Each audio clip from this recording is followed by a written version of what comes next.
Fuck these nihilist cunts.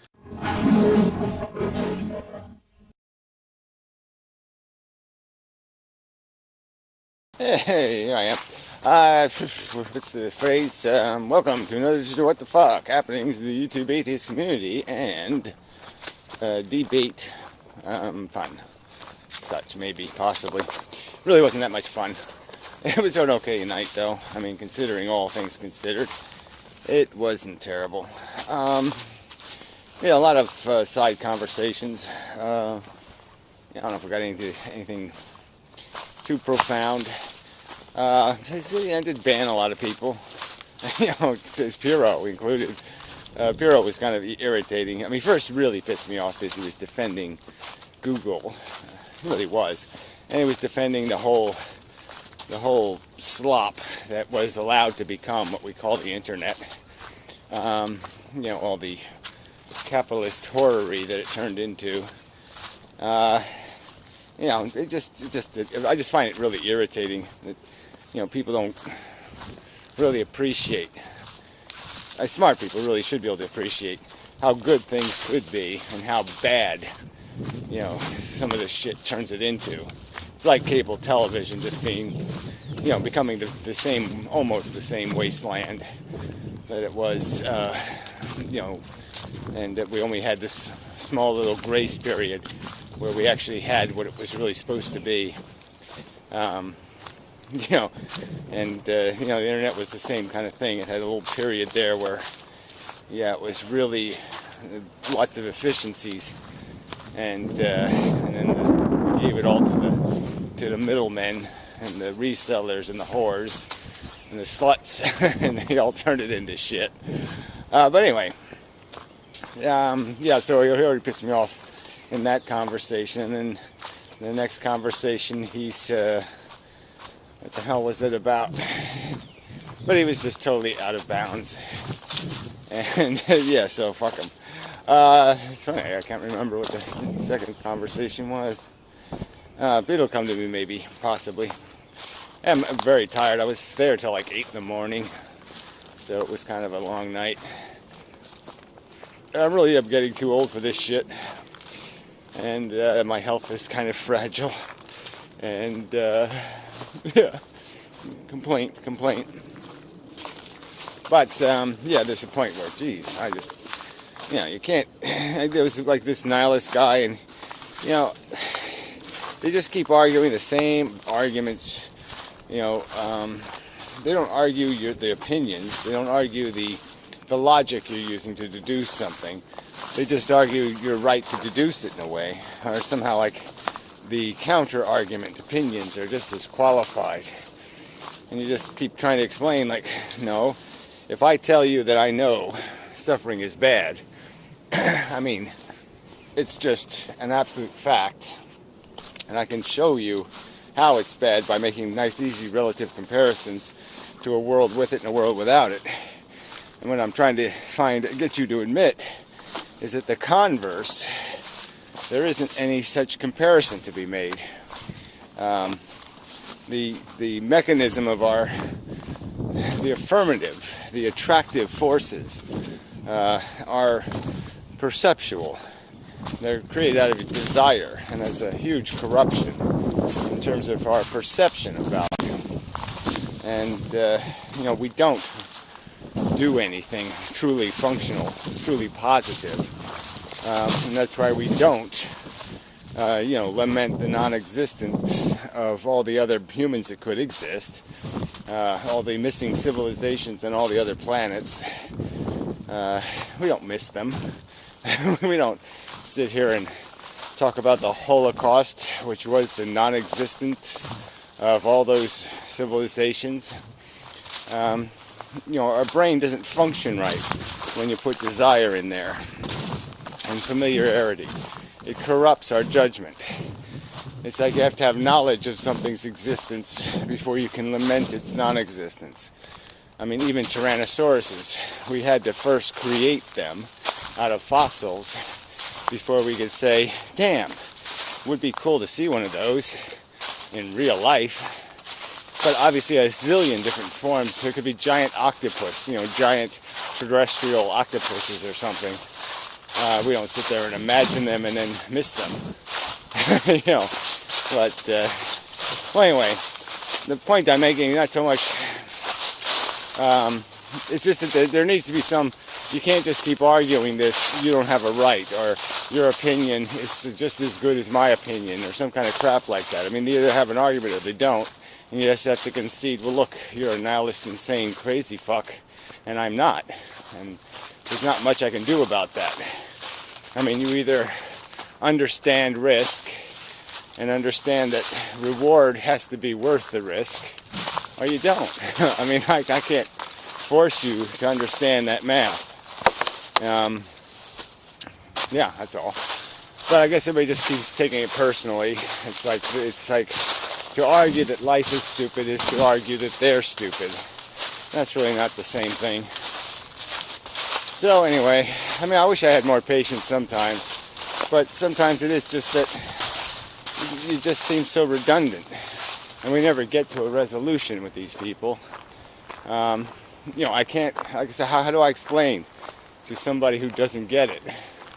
If they don't understand suffering, they don't understand how very purposeful and rational you have to be in your justification for imposing it, that it's the most serious thing in the universe, you're going to impose suffering on something, then you really have to have a reason to do that.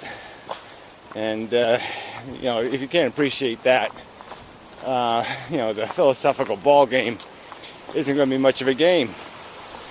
So anyway, I don't want to defend make rationalizations. I do have a short fuse, and so I apologize to some people who I might have cut off before they got brillianter. Yeah, but there has to be some form, there has to be some hope of resolution in the conversation, or it just becomes circular and redundant. And I've been there and done that so many times that, let somebody else do it. Because I don't want to do it anymore. Not the same arguments. Anyway, so part of it's on me. I mean, I sort of made that argument in the room that it still always comes back to the fact that I can complain about the human race being dumbasses. I can complain about the religious fucks. I can complain about all this stuff.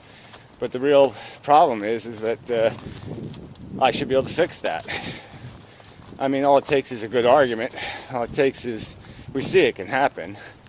So you can almost argue that it's my bad for, not making the better argument, the more persuasive argument. It's our failure, not their failure.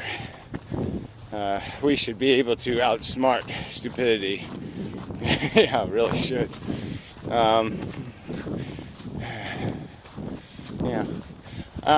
It's kind of a good point. But anyway, so it's not like I'm walking away feeling victorious. I don't. And some of it's just because you want to keep a conversation moving.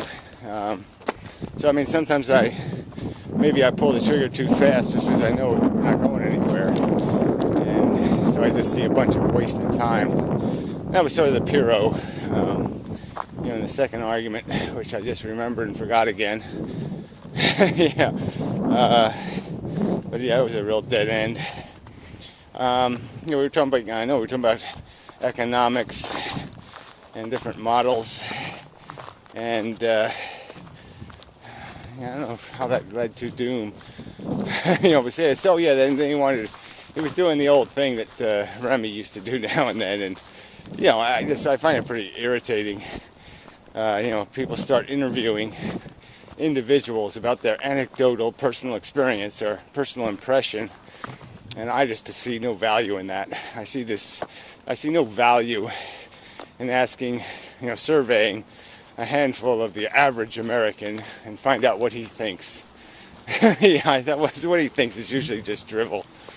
He can't learn too much that way, especially in the context of a discussion of the mechanics of economics. So he was basically engaging a Polish guy who spoke pretty harshly broken English in a conversation about Poland's current status. And yeah, I saw that as being tediously annoying. I mean, that would have just been, you can only do that for a couple of minutes and then, yeah, enough of that already. I wouldn't sit and watch that program. So, and so I tried to get him to stop it, and he found that unacceptable and wanted to argue it. So I kicked him the fuck out. But anyway, like I said, he had already demonstrated his, his uselessness to rational arguments. I mean, he plays both sides of the street, says one thing, then he makes counter arguments. It's just no point in it. He's one of these wishy-washy, we'll just wait for the universe to fix the problem kind of people. And yeah, I don't see any function. If you really want something to change, he's not going to be very useful in terms of developing that strategy or creating the momentum and the mindset needed, the focus even. He doesn't do the vision thing very well. So anyway, yeah, so I don't know what else. Like I said, the evening roped along. It really wasn't, I think it had its moments. Some interesting chicory.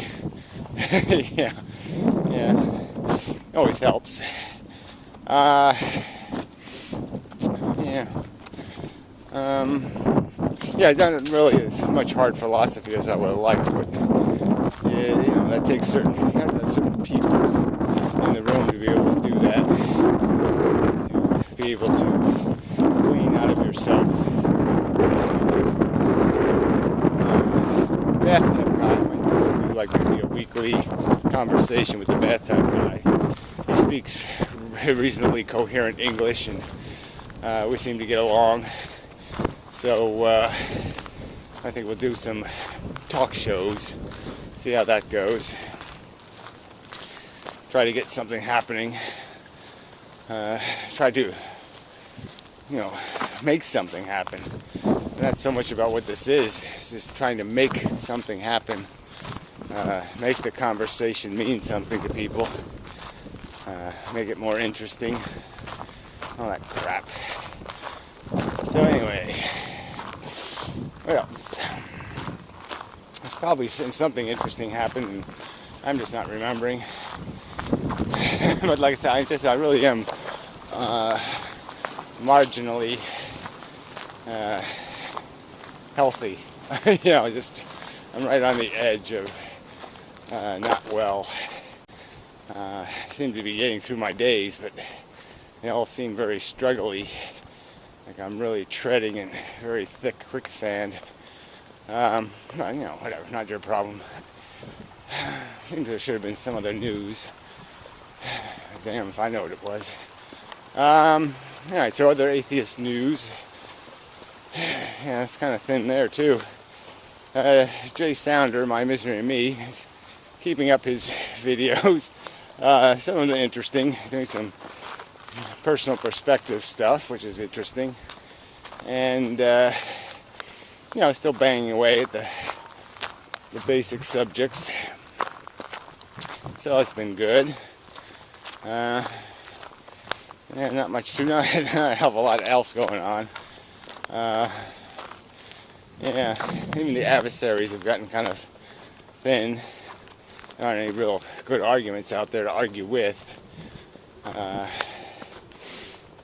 It's just the way it is. Because it's just kind of a dead period. So it's time to reorganize, re-strategize, and such. So anyway, I am working on projects. That means there's vague ideas rolling through my head. That once in a while I'll say, oh yeah, I ought to do that. Oh yeah, I ought to do that. Just don't get to it. What else? Yeah, sorry. It really isn't Inmendham made a new video, but I haven't seen it yet, so that's not very informative.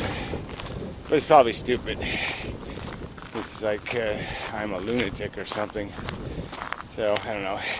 Still got that contest out there. I do have to make a couple of videos, I guess. See if I can win the big prize. Yeah, I don't think it's likely I'll pass the judge's muster, but who knows? Might be worth it. And let's see, anybody else news? I was really hoping there was something, but there's just not much out there. Not much good conversation to be had. Not even good argument. You know, I should do that in the debate format. I probably should go in there with some agenda subjects ahead of time. Give people a day's warning that here's the bullet points for argument. You know, this premise, that premise.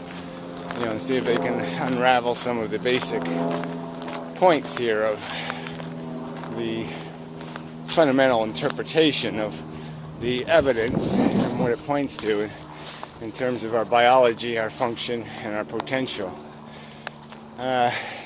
Did see a little bit of another H.G. Wells, one of the British movie, The World to Come or something. And it was pretty lame overall story, but the ending had this good scenario because it was like this idea of reaching for the stars, and it sort of painted in a kind of a negative context, like, you know, human beings just keep struggling and struggling and struggling, and it's just always this new generation of people struggling to get somewhere, to do something, to accomplish, and it's just sort of an unresolvable dilemma. There's always going to be some other frontier, some other chase, and it does seem kind of futile and senseless to be paying all this price for you know, a game that'll never end, and that we're sort of just being gamed by the game. And so, in spite of the fact that I think they attempted to make it sound like it's worthy or it's worthwhile, you know, there was a clear ability to see the gross futility in that and such. You know, until next time, and such and so forth and whatnot.